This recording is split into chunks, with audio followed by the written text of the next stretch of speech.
Hello, fellow rebel capitalist. Hope you're well. Got big news in the housing market. Foreclosures are skyrocketing higher. Let's dive straight into this article from CNBC. I want to go over what's happening, but I also want to go over how you can potentially predict, or maybe predict is a bad word, but you can better understand the probabilities of nominal prices going up or down in the future for the real estate market, maybe homes in your local area. So, article starts off by saying foreclosures are surging now because the mortgage bailouts are ending, and this was the eviction. Excuse me, the mortgage. What was it? The mortgage forbearance program. That's what it was. But they're still at low levels. And I always like to give this gal kudos because of all the people on CNBC. She's one of my favorites, Diane Olick. She seems to be pretty straightforward. It doesn't. Whenever I read an article from her, it doesn't seem to have this a premeditated agenda. Let's say, like a lot of other articles from CNBC. So, bullet points: pandemic-related mortgage bailouts are ending, and foreclosures are now rising. Foreclosure starts jumped 32% in the third quarter of this year from the second quarter, and were 67% higher than the third quarter of 2020.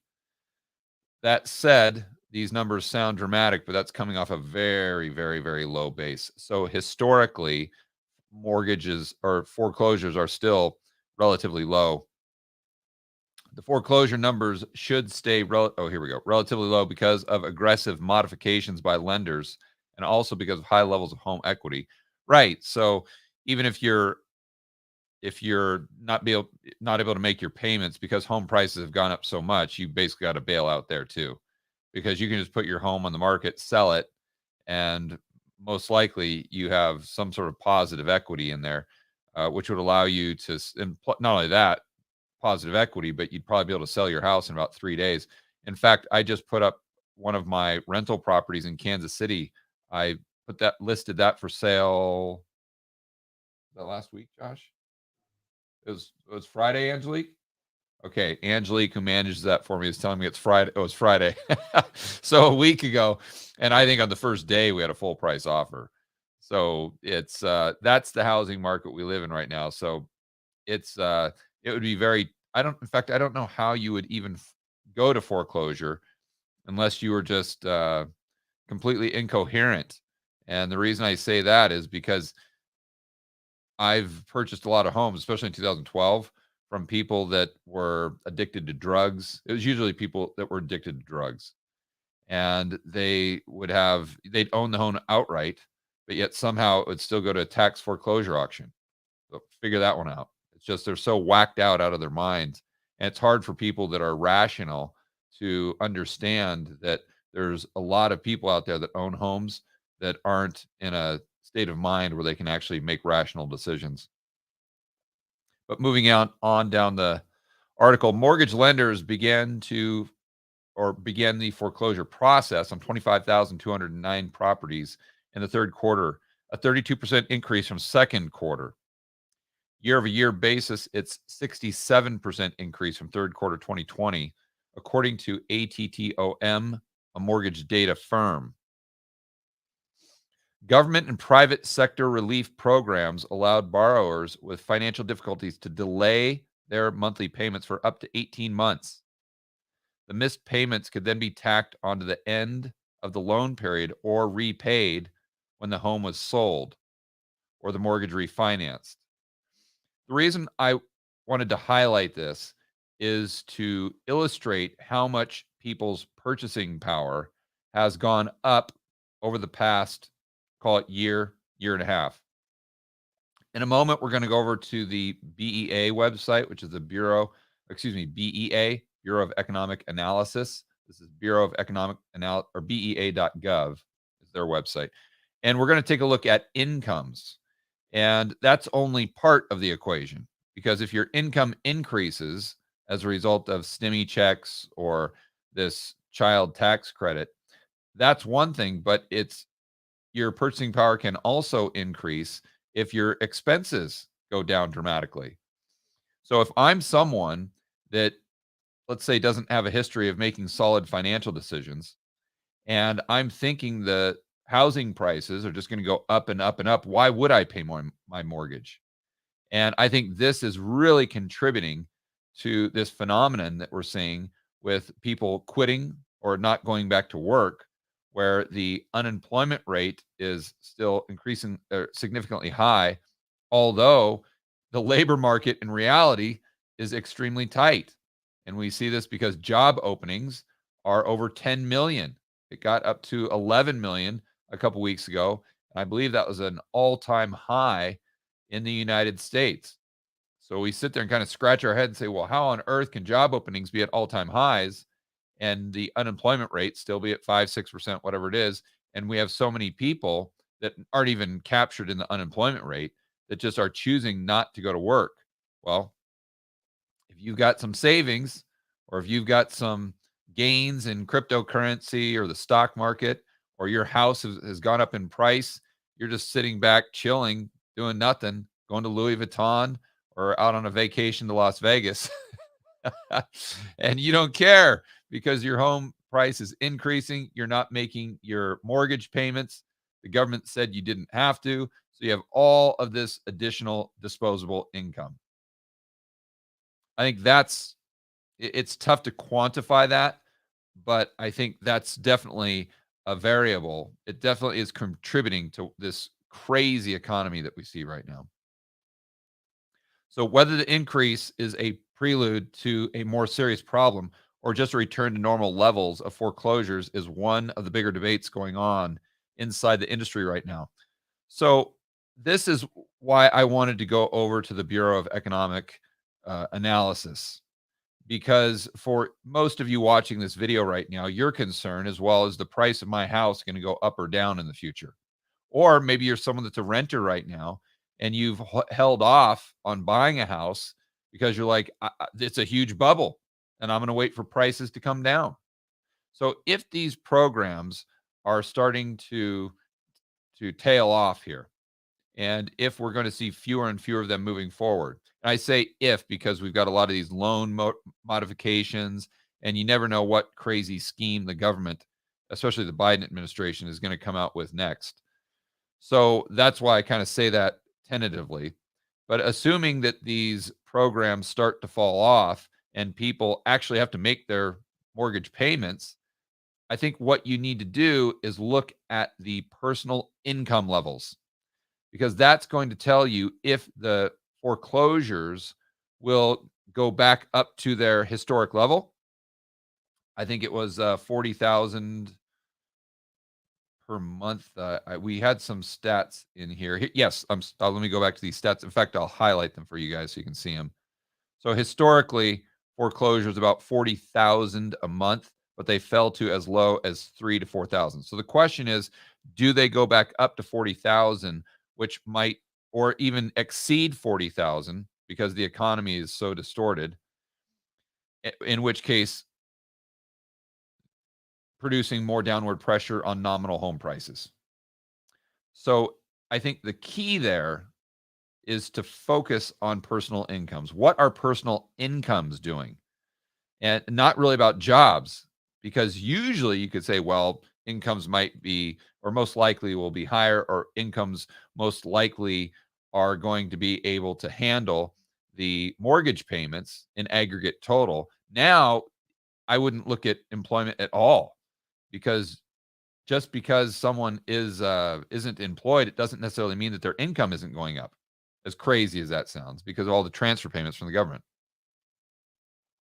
So let's fire over to the Bureau of Economic Analysis website. Again, that is bea.gov. And I had this preloaded on my web browser. So it's /data/income-savings/personal-income if you want to check it out. And this really quick chart that we see here on the right is the month-to-month change in personal income. So in April, incomes in aggregate total across the United States, and a lot of people confuse or get confused here, and they think that these are the incomes of the people who are actually employed. That's not the case. In fact, if we go down here, it defines what personal income is: income that people get from wages, salaries, social security, and other government benefits, dividends, interest, business ownership, and other sources. So even if you are unemployed, this is going to, your income that you're getting from the government through welfare, as an example, would be captured in this statistic. So month to month change in personal income: April down almost 14%. So in a normal year, or in a quote unquote normal economy, this would be a shocking number. I mean, can you imagine if incomes went down by, I mean, we probably didn't see this in the Great Depression. I'd be very surprised if we had a month where incomes went down by 14%. So, but this isn't as alarming as it would seem on the surface. Why? Because incomes have gone up so much. So, what happened in March, and unfortunately, I can't just flip back to the last chart, but if you go to the search bar and type in like March of 2021, in fact, let's do that right now because that will really illustrate the value of this website. It's actually pretty neat. So, March 2021. And hopefully this is pretty easy. Consumer spending, GDP, consumer spending, personal consumption, personal income. Oh, that didn't help. All right. Well, I don't want to take too much time here, guys. If you just go to the search bar and do a little digging, takes a minute or two, and it'll pull up. But what we'd notice is in March, the incomes would have gone up by, call it 20% or something astronomical like that, because that's when the last round of stimmy checks went out. So you've got to, you can't just look at it quarter by quarter. You've got to look at it all the way back to March of 2020, when we started all of the stimmy checks and government transfer payment programs. So what you'll see is that if you take the total of all the quarters going back to March of 2020, incomes are actually up probably 5, 6, 7, 8% in total. And so what that tells me is if incomes are higher today than they were in 2019, the probability is very low that the mortgage or that the foreclosures exceed their average of 40,000 per month.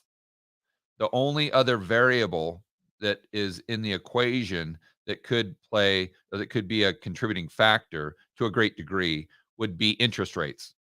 Because even if people's income is the same, if that interest rate really goes up, then that's going to create a much higher monthly payment, and therefore they'd have to increase their income to buy the same amount of house, or uh, the house with the same price.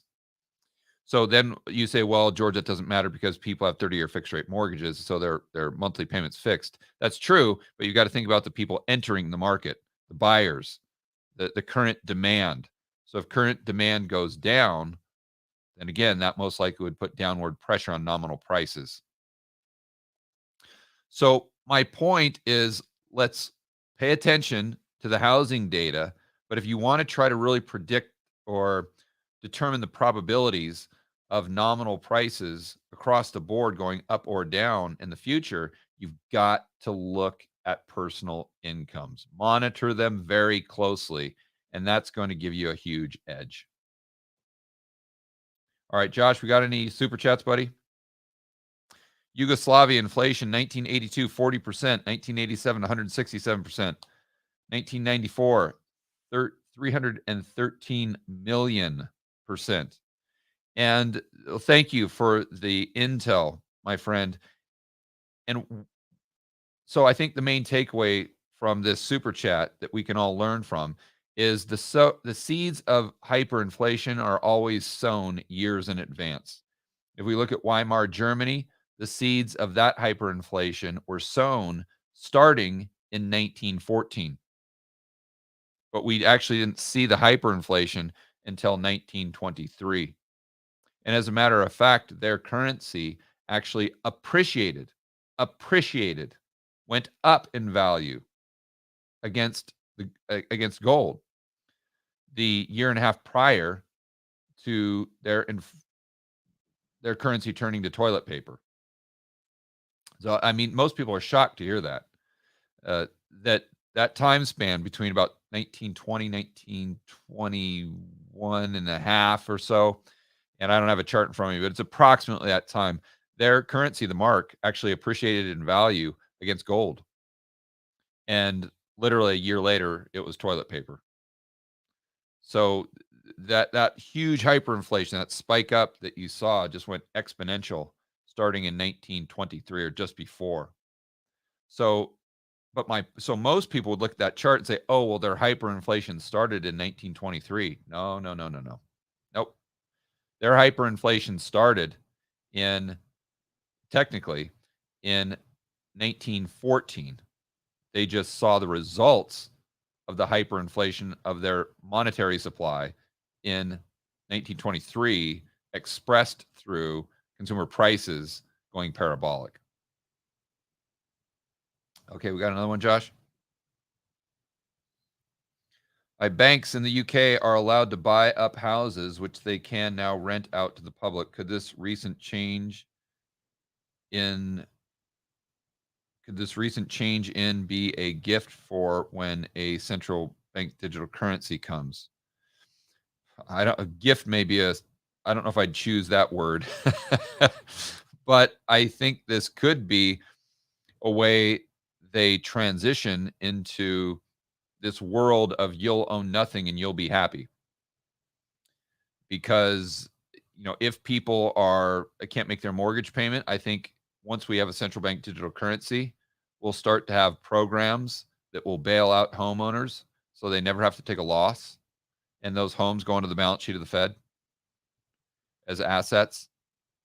And I think other things like having to retrofit your house for climate change, that will be another thing that will prompt people to just go ahead and sell their house to the Fed. And if they could rent it back for a lower monthly payment, then why not? So I think this is kind of the infrastructure being built. And I don't know that this is being done intentionally by the banks in the UK, but I think the net result is it's going to be used to achieve the objectives or the vision that the global elite have for 2030. All right, guys, enjoy the rest of your afternoon. Continue to stand up, fight for freedom. We'll see you in the next video.